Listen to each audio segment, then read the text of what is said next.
आज मैं रक्षाबंधन स्पेशल मिठाई लेकर आई हूँ जो मार्केट से भी काफ़ी स्वादिष्ट और बढ़िया बनी है। मार्केट में अक्सर फ्रेंड्स जब हम मिठाई खरीदने जाते हैं वो तो बहुत मीठा होता है, उसमें काफ़ी मात्रा में केमिकल भी होता है जो हम खाना पसंद नहीं करते हैं। तो चलिए स्टार्ट करते हैं घर पे बहुत ही हेल्दी टेस्टी सा मिठाई बनाना। तो उसके लिए मैं यहाँ पे ले रही हूँ 1.5 लीटर दूध। और दूध को ना हमें क्या करना है, इसे सुखाते रहना है। जिस तरह से हम रबड़ी तैयार करते हैं, खोआ तैयार करते हैं, बिल्कुल उसी तरह से 1.5 लीटर दूध को बिल्कुल सुखा करके हमें खोआ के फॉर्म में लाना है। तो इसे हाई फ्लेम पर ही इसे सुखाते रहना है, चलाते रहना है। दूध को छोड़ना बिल्कुल भी नहीं है। अगर आप बीच में दूध को छोड़ देंगे ना तो तली में चिपक जाएगा और उसका जो स्मेल आता है बहुत ही गंदा आता है और मिठाई का पूरा स्वाद खराब हो जाएगा। तो इसलिए फ्रेंड्स, आप जब भी दूध को सुखाएं ना तो इस चीज़ का हमेशा ध्यान रखें कि दूध को हमेशा चलाते रहें, उसे छोड़ना बिल्कुल भी नहीं है। दूध को चलाते हुए ना काफ़ी देर हो चुका है और दूध भी अच्छी तरह से सूख चुका है। तो मैं इसमें डाल रही हूँ 4 बड़ा चम्मच चीनी। तो यहाँ पे 1.5 लीटर दूध था और 4 बड़ा चम्मच चीनी डाल रही हूँ। आप चाहें ना तो इसकी क्वांटिटी चीनी का कम या ज़्यादा भी कर सकते हैं। लेकिन फ्रेंड्स, यहाँ जो मैं 1.5 लीटर दूध सुखा रही हूँ, मैं सारा दूध मतलब खोआ का इस्तेमाल नहीं करूँगी, आधा का इस्तेमाल करने वाली हूँ। तो मैं यहाँ 4 बड़ा चम्मच डाली हूँ। अब जब खोआ बिल्कुल तैयार हो चुका है ना, बस हमें इसी स्टेज पे चाहिए, तो उसे फ्रीज में ठंडा होने के लिए मैं रख दे रही हूँ। और फिर दूसरे बर्तन में भी ले रही हूँ 1.5 लीटर दूध है और इसका भी फिर से हमें गैस पे चढ़ा करके इसे चलाते रहना है जब तक कि दूध में बॉयल नहीं आ जाता है। दूध को बिल्कुल हाई फ्लेम पर ही इसे हम गर्म करेंगे। तो दूध में काफ़ी अच्छा बॉयल आ चुका है। तो मैं इसमें डाल रही हूँ सिरका। ये वाइट सिरका है जिसका हम खाने में उपयोग करते हैं। तो वही सिरका मैं यहाँ पे डाल रही हूँ 1 बड़ा चम्मच। अभी डाल करके इसे धीरे धीरे मतलब मिलाते जा रही हूँ। थोड़ा थोड़ा करके ही सिरका डालेंगे, एक साथ बहुत सिरका नहीं डालेंगे। और इसे कडल होने तक, जब तक ये कडल हो रहा है तब तक हमें इसे चलाते रहना है। यहाँ पर मैं गैस को ऑफ कर चुकी हूँ और इसे मिक्स करते जा रही हूँ। और मिक्स करने के बाद इसे हम 5 से 7 मिनट के लिए इसी तरह से छोड़ देंगे।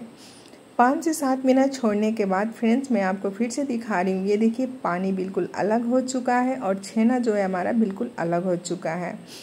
तो अब इसे हम एक बर्तन लेंगे और बर्तन के ऊपर इसमें एक कपड़ा ले लेंगे, कॉटन का कोई सा भी, और इसमें इसे हमें छेना छान लेना है। ये फ्रेंड, आप चाहें तो इसी तरह से छेना छान करके इसकी सब्जी भी बना सकते हैं और ये काफ़ी सॉफ्ट और स्पंजी छेना बनकर हमारा होममेड तैयार हो चुका है। तो यहाँ पर ये पानी में छान चुकी हूँ और इसे हमें साइड में कर देना है। फ्रेंड्स, मैं पहले भी छेना बनाने का घर पे होममेड वीडियो डाली हूँ।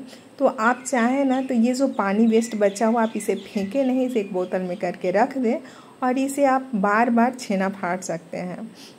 और यहाँ पर जो मैं छेना फाड़ी थी उसे अलग कर ली थी। इसे हमें अच्छी तरह से पानी से धो लेना है ताकि जो मैं सिरका से इसे फाड़ी थी ना, वो सिरका का इसमें ज़रा सा भी खट्टापन नहीं हो, सिरका का स्मेल नहीं आए।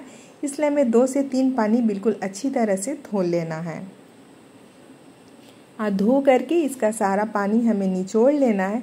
इसमें पानी बिल्कुल भी नहीं होना चाहिए, बिल्कुल सॉफ्ट हमें छेना की ज़रूरत है यहाँ पर, और पानी बिल्कुल भी नहीं होनी चाहिए। अगर पानी होगी तो हमारी जो मिठाई बनेगी ना, वो बनाने में टाइम भी लगेगा और उतना परफेक्ट भी नहीं बनेगा। तो यहाँ पर देखिए छेना किस तरह से एकदम सॉफ्ट बना हुआ है ना। घर का छेना का बात ही कुछ और है। अगर फ्रेंड्स आप इतना मेहनत नहीं करना चाहते हैं, छेना बनाना नहीं चाहते हैं, तो आप मार्केट से भी छेना लाकर इस मिठाई को बना सकते हैं। और यहाँ मैं पोटैटो मैशर से पहले मैश कर ली। इसके बाद हाथ की तरहती से ना इसे बिल्कुल अच्छी तरह से सॉफ्ट होने तक मलते जाना है। जब आप धीरे धीरे इसे मलते जाए ना तो एक स्टेज ऐसा आएगा कि बिल्कुल सॉफ्ट हो जाएगा और ये ना घी थोड़ा थोड़ा छोड़ने लगेगा। तो बस हमें ऐसा ही चाहिए। देखिए कितना अच्छा सा स्मूथ हो चुका है। जो अलग अलग बिखरा बिखरा दिख रहा था और बिल्कुल भी नहीं दिख रहा, देखने से ही बिल्कुल स्मूथ दिख रहा है। तो हमें ऐसा ही चाहिए। तो अब मैं यहाँ पर एक बर्तन ले रही हूँ जिसमें हमें बनाना है। या भारी तली का ही कढ़ाई का यूज़ कीजिएगा और इसमें छेना लेकर के, और यहाँ जो मैं खोआ तैयार की थी रबड़ी फॉर्म में, एक दिन पहले ही फ्रेंड्स इसे बना कर रख ली थी और फ्रीज में रखी थी। तो देखिए कितना गाढ़ा हो चुका है। तो यहाँ पर जो 1.5 किलो दूध का मैं खोआ बनाई थी फ्रेंड्स, तो मैं वहाँ पे आधा जो खोआ है उसी का इस्तेमाल कर रही हूँ। आधा खोआ मैं रख दे रही हूँ। तो यहाँ पर 1.5 किलो जो मेरा दूध का छेना है, और मतलब 1 केजी से कम का ही खोआ है दूध का। और यहाँ पर मैं आधा कप मलाई ले रही हूँ। ये दूध जब हम गर्म करते हैं ऊपर जो छाली बच जाती है ना, वही मलाई है। और यहाँ पर एक कोई सा भी आप चाहे तो टिफ़िन बॉक्स ले लें, कोई सा भी कंटेनर ले लें, और उसमें एक बटर पेपर लगा दीजिए, उस पर थोड़ा सा बटर मिला करके और इसे एक तरफ रख दीजिए जिसमें हमें मिठाई सेट करना है। और यहाँ पर देखिए मैं खोआ और पनीर को अच्छी तरह से मिक्स कर ली थी हाथ से ही।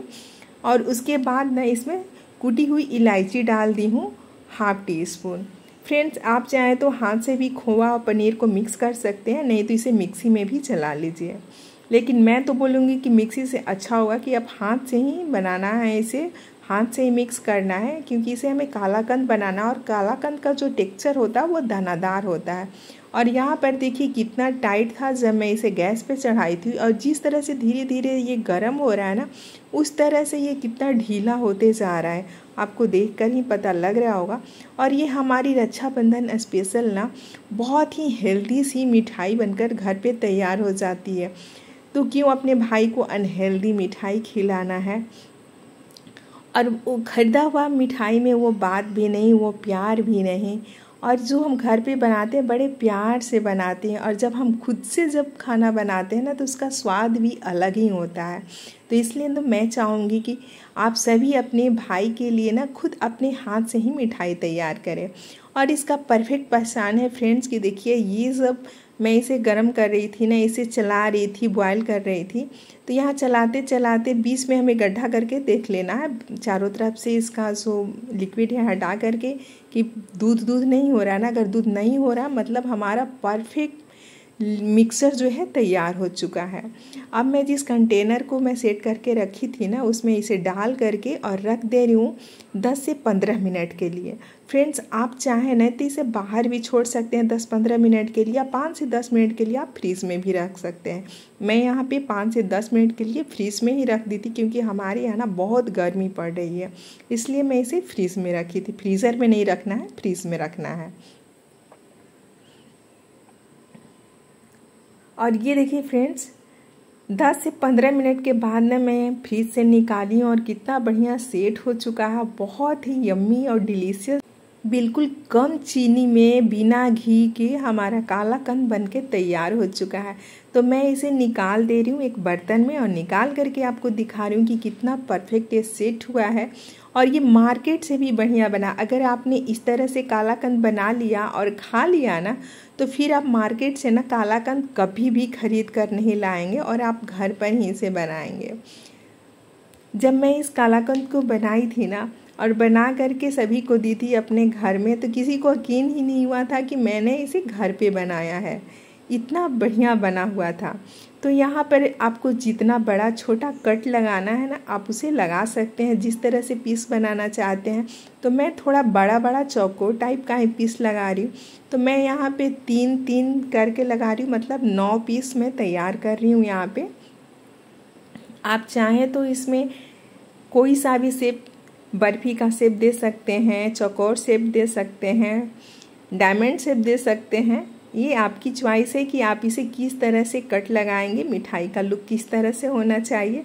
तो मैंने कोई मेहनत नहीं किया, बस इसी तरह से सीधा सीधा चौकोर इसमें कट लगा दिया। और यहाँ हमारा ना 9 पीस कालाकंद बनकर तैयार हो चुका। आप देख सकते हैं इसका थिकनेस, इसकी मोटाई कितनी ज़्यादा है, और कालाकंद कितना दानादार बना हुआ है ये भी आपको दिख रहा होगा। इसमें लेयर भी है फ्रेंड्स। जो मैं खोआ बना रही थी ना, तो उसमें आपने देखा होगा कि छाली छाली अलग अलग से इस तरह से उसे स्पैचुला की मदद से करते जा रही थी, गोल गोल घुमाते जा रही थी ना, उसी की वजह से इसमें लेयर भी बना हुआ है।